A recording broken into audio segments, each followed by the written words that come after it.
ജയരാജ് സംവിധാനം ചെയ്ത സിനിമ സ്നേഹം നല്ലൊരു സിനിമയായിരുന്നു. ടി റസാക്ക് എഴുതിയ സിനിമ.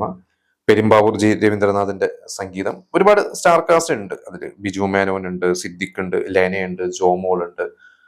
നല്ല പാട്ടുകളും എല്ലാം ആണ്. ആ സിനിമ ഒന്നും പറയാനില്ല.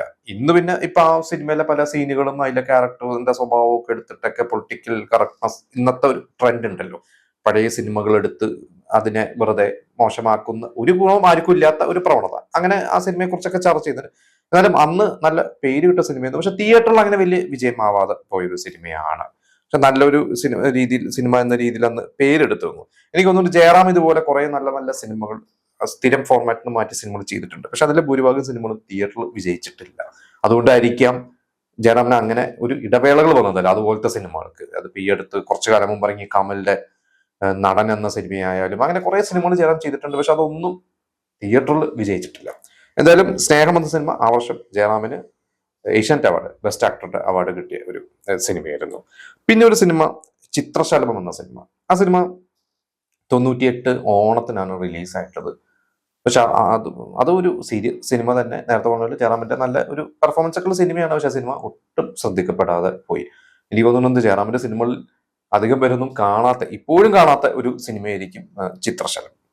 പിന്നെ ജയറാമിന്റെ സിനിമ 98 ഏറ്റവും വലിയ ജയറാമിന്റെ ഒരു വിജയം എന്ന് പറയാവുന്നത് സമ്മറിൻ ബദ്ലഹേം എന്ന സിനിമ തന്നെയാണ്.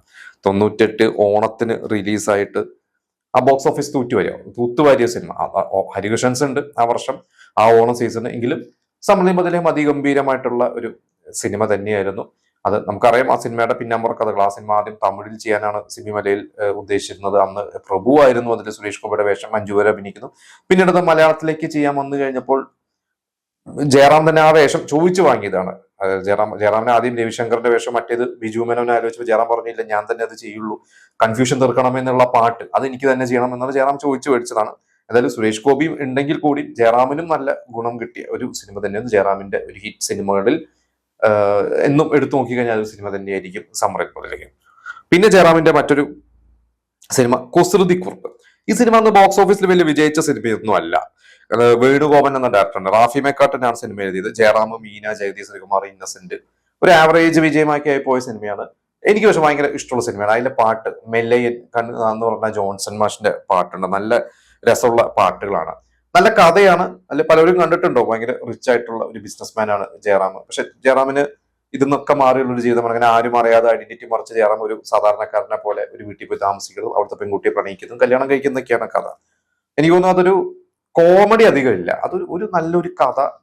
അതിൽ കുറച്ച് റൊമാൻസും ഒരു ഫാമിലി ഇമോഷൻസ് ഒക്കെ വെച്ച് പോയതുകൊണ്ടായിരിക്കാം സിനിമ അങ്ങനെ വലിയ റാഫി മക്കാട്ടിന്റെ മറ്റ് സിനിമകൾ പോലെ അങ്ങ് ബ്ലോക്ക് ബസ്റ്ററായി പോവാതിരുന്നത്. പിന്നെ കൈക്കൊടുന്ന നിലാവ് 98 വിഷുവിന് റിലീസാവുന്ന സിനിമ. കമൽ, രഞ്ജിത്ത് കൂട്ടുകെട്ട്, ജയറാം, ശാലിനി, രഞ്ജിത, ദിലീപ്. ഭയങ്കര പ്രതീക്ഷയോട് കൂടിയാണ് ആ സിനിമ ഇറങ്ങിയത്. പക്ഷെ നേരത്തെ പറഞ്ഞ പോലെ ആ സിനിമ ബോക്സ് ഓഫീസിൽ അങ്ങനെ വലിയ വിജയമായില്ല. അതിന്റെ ഒപ്പം മറവത്തൂർ കനവ് ഉണ്ടായിരുന്നു. അതാണ് സൂപ്പർ ഹിറ്റ് ആയത്. അന്ന് കമലിന്റെ ശിഷ്യൻ ലാൽ ജോസ് സംവിധാനം ചെയ്യുന്ന സിനിമ സൂപ്പർ ഹിറ്റ് ആവുന്നു. ശിഷ്യൻ ഗുരുവിനെ അടിച്ചിടുന്നു. പിന്നെ കന്മതം. അങ്ങനെ കുറെ സിനിമകൾ ആ ഒരു ഏപ്രിൽ മെയ് മാസങ്ങളിൽ റിലീസായിരുന്നു. അതിൽ ഒന്ന് മുങ്ങിപ്പോയ ഒരു സിനിമയായിരുന്നു കൈക്കൊടുന്ന നിലാവ്. പിന്നെ 98 ഡിസംബർ മാസം ആ ഒരു ക്രിസ്മസ് വെക്കേഷനോടനുബന്ധിച്ച് 2 സിനിമ ജയറാമിന്റെ ഇറങ്ങി. ഒന്ന് രാജസേനൻ ജയറാം ഹിറ്റ് കോമ്പോന്റെ സിനിമ കൊട്ടാരം വീട്ടിലെ അപ്പുട്ടൻ. പിന്നൊന്ന് തുളസിദാസിന്റെ സൂര്യപുത്രൻ.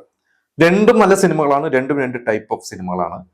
അതില് സൂര്യപുത്രൻ സിനിമയിലെ പാട്ടുകൾ കുറച്ചുകൂടി നല്ല, എനിക്ക് കൂടുതൽ കൊട്ടാരം വീട്ട് അപ്പുട്ടനിലുണ്ട് നല്ല പാട്ടുകൾ. സൂര്യപുത്രന്റെ പാട്ടുകളാണ് നമ്മളൊന്ന് കൂടുതൽ കാണാൻ. അത് രണ്ടും നല്ല അസാധ്യ ഹ്യൂമർ 2 സിനിമയിലും ഉണ്ട്. പക്ഷെ കൊട്ടാരം വീട്ടിലെ അപ്പൂട്ടനായിരിക്കാം കുറച്ചും കൂടി അതിലൊരു ഫാമിലി, നമുക്ക് അതിന്റെ ഒരു കഥ. ഇപ്പൊ രാജസേന്റെ പല ഇന്റർവ്യൂസിന് രാജസേനെ പറയുന്നുണ്ട് അത് മോഹൻലാലൊക്കെ വന്നിരുന്നെങ്കിൽ വേറെ തരത്തിലാകുമായിരുന്നു. പക്ഷെ ജയറാമിന്റേതായ രീതിയിൽ ചെയ്തു. നല്ല രസമുള്ള ഒരു കഥയാണ്.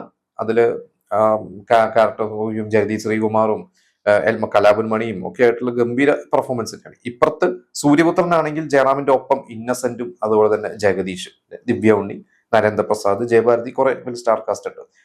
ഒരു തുടക്കമൊക്കെ ജഗതിയുടെ ഒക്കെ ഒരു ക്യാരക്ടറും കൽപ്പന വരുന്നതും എനിക്ക് ഇപ്പോഴും അല്ല സീനാണ്. അതിൽ കൽപ്പന വരുന്നതും ജഗതി ഒരു കുതിരപ്പുറത്ത് കയറിയിട്ട് കുതിര ഓടിക്കുന്ന പോലെ ആ സീൻ നിങ്ങൾക്ക് മനസ്സിലായിട്ടുണ്ടാവും. ജഗതിയുടെ സീനൊക്കെ നല്ല രസമുള്ള സിനിമയാണ്. പക്ഷെ എനിക്ക് തോന്നുന്നത് കൂടുതലൊന്ന് തിയേറ്ററിൽ വിജയിച്ചത് കൊട്ടാരം വീട്ടിൽ അപ്പുട്ടനാണ്. അത് കുറേ കാലം ആ ഒരു സിനിമ തിയേറ്ററിൽ ഓടിയിട്ടുണ്ടായിരുന്നു. സൂര്യപുത്രൻ ഒരു ആവറേജ് വിജയം കിട്ടിയ ഒരു സിനിമ തന്നെയായിരുന്നു. സൂര്യപുത്രന്റെ ലൊക്കേഷനിൽ വെച്ചിട്ടാണ് ജയറാം ഫ്രണ്ട്സ് എന്ന സിനിമ കമ്മിറ്റ് ചെയ്യുന്നത്. അന്ന് സുരേഷ് ഗോപി റിജക്ട് ചെയ്ത് കഴിഞ്ഞപ്പോൾ ഇന്നസെന്റ് സിദ്ദിഖ് ലാലിനെ സിദ്ദിഖിനെ വിളിച്ചിട്ട് പറയുന്നു, അതിനെ സിദ്ദിഖ് കൊട്ടാരം വീട്ടിൽ അല്ല ഈ സൂര്യപുത്രന്റെ ലൊക്കേഷനിൽ ഊട്ടിയിൽ വെച്ചിട്ടാണ് ആ കഥ കേൾക്കുന്നതൊക്കെ. അന്നൊക്കെ ജയറാം ഒരു സീസണിൽ ശരിക്കും നമ്മൾ പറഞ്ഞ പോലെ ഒരു ഓണത്തിനോ ക്രിസ്മസിനോ ഒക്കെ എടുത്ത് നോക്കി കഴിഞ്ഞാൽ ജയറാമിന്റെ 2 സിനിമകൾ ഉണ്ടാവും. ആ ഒരു 97-98 വർഷങ്ങളൊക്കെ പലപ്പോഴും ഒരേ ഫെസ്റ്റിവൽ 2 സിനിമകളൊക്കെ അറ്റ് എ ടൈം 2-3 സിനിമകളൊക്കെയാണ് ജയറാം ചെയ്തിരുന്നത്. അപ്പൊ ഇത്രയും സിനിമകളാണ് ജയറാമിന്റേതായിട്ട് 98 മലയാളത്തിൽ റിലീസായിട്ടുള്ളത്. ഇതിൽ സമ്മറിൻ ബദലഹേം തന്നെയാണ് ജയറാമിന് ഏറ്റവും ഗുണം കിട്ടിയിട്ടുള്ള സിനിമ. പിന്നെ കൊട്ടാരം വീട്ടിലെ പൊട്ടൻ, ഈ 2 സിനിമകളാണ്. പിന്നെ ബാക്കിയെല്ലാം നല്ല സിനിമകളാണ്, പക്ഷെ ചിലത് ഈ പറഞ്ഞ പോലെ പരാജയപ്പെട്ടു പോയി. പക്ഷെ ഇന്ന് അതിലെല്ലാ സിനിമയിലേക്കും ചിത്രശലഭം മാത്രമായിരിക്കാം നമ്മൾ ആരും ഒന്ന് റിപ്പീറ്റ്. ഞാനോ സിനിമ കണ്ടിട്ട് കാലം കുറയായി, അന്നെപ്പോഴോ കണ്ടിട്ടുള്ളതാണ്. പക്ഷെ ബാക്കി എല്ലാ സിനിമകളും ഇപ്പോഴും യൂട്യൂബിൽ അതിലെ സീൻസും പാട്ടുകളും ഇറക്കിയ സിനിമയും ഒക്കെ ടി വിയിൽ വന്നാലൊക്കെ ഇരുന്ന് കാണുന്നതാണ്.